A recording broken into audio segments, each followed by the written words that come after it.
ছাত্রদল থেকে ছাত্রদলের সাথে আমার রাজনৈতিক পথ চলা কিন্তু নেই। বিশেষ করে প্রার্থিতা হওয়ার পর থেকে আমাকে একটি বিশেষ মহল থেকে টার্গেট করা হচ্ছে।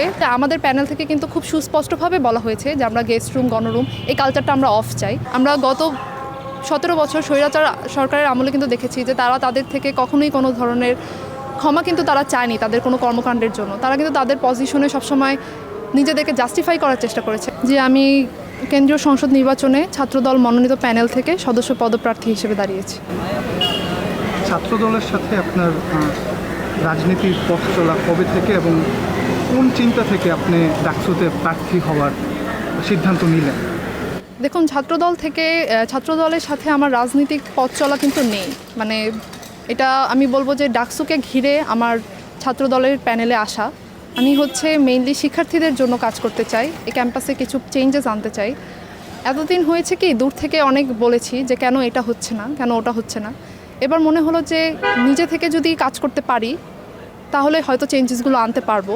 সেদিক থেকে আমি সিদ্ধান্ত নিয়েছি ডাকসুতে আসার, আর ছাত্রদল আমাকে সেই সুযোগটা করে দিয়েছে, যার জন্য আমি খুবই কৃতজ্ঞ থাকবো। নারী সদস্য প্রার্থী হিসেবে নারীদের প্রতিকূলতা বা সমস্যাগুলো সম্পর্কে আপনি নিশ্চয়ই একটু বেশি অবগত। সেই জায়গা থেকে নারী শিক্ষার্থীদের সমস্যাগুলো সমাধানে আপনার কী অঙ্গীকার থাকে? জি, আমি নিজে একজন নারী শিক্ষার্থী। সো সাইবার বুলিংয়ের শিকার আমি প্রতিনিয়ত হয়ে যাচ্ছি।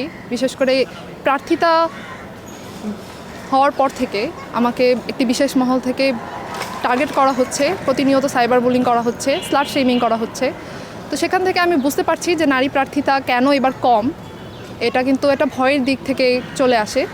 তো নারীদের জন্য আমার যে কাজটা থাকবে এরপরে, যেটা নিয়ে আমি খুব ভালোভাবে রিয়েলাইজ করেছি যে আমি কাজ করতে চাই, সেটা হচ্ছে যে একটা হেল্পলাইন খোলা। আমাদের ক্যাম্পাসে যেহেতু নিরাপত্তা আমরা নিশ্চিত করতে চাই, তো সেই নিরাপত্তাটা নিশ্চিত আমরা করতে পারবো একটি হেল্পলাইন খোলার মাধ্যমে এবং হেল্প ডেস্ক খোলার মাধ্যমে। হেল্পলাইনটা হবে 24/7 খোলা থাকবে। তো ক্যাম্পাসে যেখানেই নারীরা কোনো ধরনের হ্যারাসমেন্টের শিকার হবে, বুলিংয়ের শিকার হবে, তারা সেখানে যেন যোগাযোগ করে যত দ্রুত সম্ভব তারা সাহায্য পেতে পারে সেটা চেষ্টা থাকবে। এবং হেল্প ডেস্কে তারা যে কোনো ধরনের হ্যারাসমেন্ট, বুলিং কিংবা সেটা প্রশাসনের দিক থেকে হোক, টিচার্সের দিক থেকে হোক কিংবা কর্মচারীর দিক থেকে হোক, তারা যেন সেখানে গিয়ে অভিযোগ জানাতে পারে, সেজন্য আমি কাজ করতে চাচ্ছি। এবার আপনি যেটা বললেন, ডাকসুতে নারী প্রার্থীদের অংশগ্রহণ খুবই কম তুলনামূলকভাবে। সেখান থেকে আপনি একজন নারী প্রার্থী, আপনি কি মনে করেন যে আপনার নারী একজন প্রার্থী হিসেবে আপনি কি প্রতিকূলতার সম্মুখীন হচ্ছেন কিনা বা বিভিন্ন সমস্যার রাজনীতি অঙ্গনে সমস্যার সম্মুখীন হচ্ছেন কিনা? যে আমি যে সমস্যাটার সম্মুখীন হচ্ছি সেটা হচ্ছে যে এই অনলাইন ভিত্তিক হ্যারাসমেন্টের সমস্যাতে। এখানে আমরা কিন্তু বলছি যে ক্যাম্পাসে আমরা নারীদের জন্য একটি নিরাপদ পরিবেশ তৈরি করব, তাদের যেন পোশাকের স্বাধীনতা থাকে, তাদের যেন মত প্রকাশের স্বাধীনতা থাকে, সেটা আমরা নিশ্চিত করব। কিন্তু পোশাকের দিক থেকে যখন হ্যারাসমেন্টের কথা আসে, সেটা কিন্তু আমি নিজেও ভুক্তভোগী। তো বলবো যে হ্যাঁ, প্রার্থী হিসেবে প্রতিকূলতা ফেস করছি, কিন্তু সেগুলো প্রতিনিয়ত লড়েও যাচ্ছি এবং নিজের জায়গাতে আমি যথেষ্ট স্ট্রং আছি এবং মনোবল আমার এখনও স্ট্রং আছে। আপনি ছাত্রদলের প্যানেল থেকে প্রার্থী হয়েছেন, আপনি অবশ্যই ছাত্রদলের সাথে প্রচারণায় অংশ নিচ্ছেন।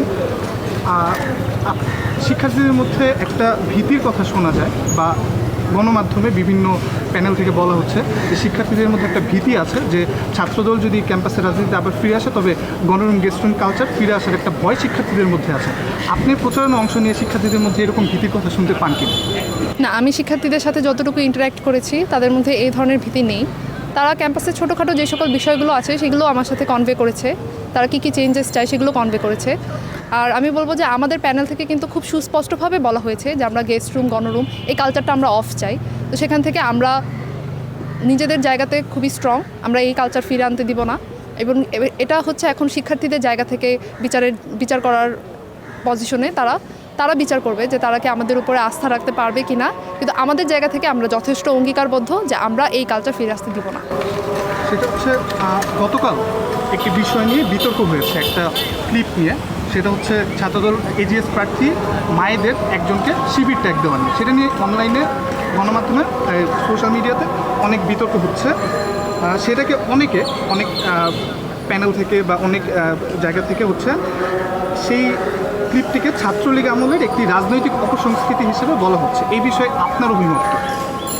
অপসংস্কৃতি বলা হচ্ছে, হ্যাঁ দেখেন আমি এত রাজনৈতিক কথাতে যাব না। আমি নিজে কিন্তু একটা রাজনীতির প্ল্যাটফর্ম থেকে আসিনি, আমি কিন্তু শিক্ষার্থী হিসেবে এসেছি। আমার কিন্তু পূর্বে কোনো সম্পৃক্ততা নেই কোনো দলের সাথেই। তো সেদিক থেকে আমি বলবো মায়েদ ভাইয়া কিন্তু নিজের থেকে একটা ক্ল্যারিফিকেশন দিয়েছেন রাত্রে, তিনি তার ভুল স্বীকার করেছেন।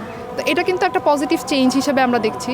আমরা গত 17 বছর স্বৈরাচার সরকারের আমলে কিন্তু দেখেছি যে তারা তাদের থেকে কখনোই কোনো ধরনের ক্ষমা কিন্তু তারা চায়নি তাদের কোনো কর্মকাণ্ডের জন্য। তারা কিন্তু তাদের পজিশনে সবসময় নিজেদেরকে জাস্টিফাই করার চেষ্টা করেছে, ডিফেন্ড করার চেষ্টা করেছে। কিন্তু ভাইয়া দেখেছি আমরা রাত্রে সে তার ভুলটা বুঝতে পেরেছে, সে হিট অফ দ্য মোমেন্টে এটি ভুল করে বসেছে এবং সে তার জায়গা থেকে সেটাকে ক্ল্যারিফাই করেছে। তো সেই থেকে আমি বলবো যে এটা নিয়ে আমরা আর বেশি জট না বাঁধাই, আমরা তার জায়গা থেকে দেখার চেষ্টা করি এবং সে যেহেতু তার জায়গাটা ক্ল্যারিফাই করেছে সেটা মেনে নিয়ে আমরা একটু সামনে এগিয়ে যাই শিক্ষার্থীদের জন্য কাজ করার নিয়ে।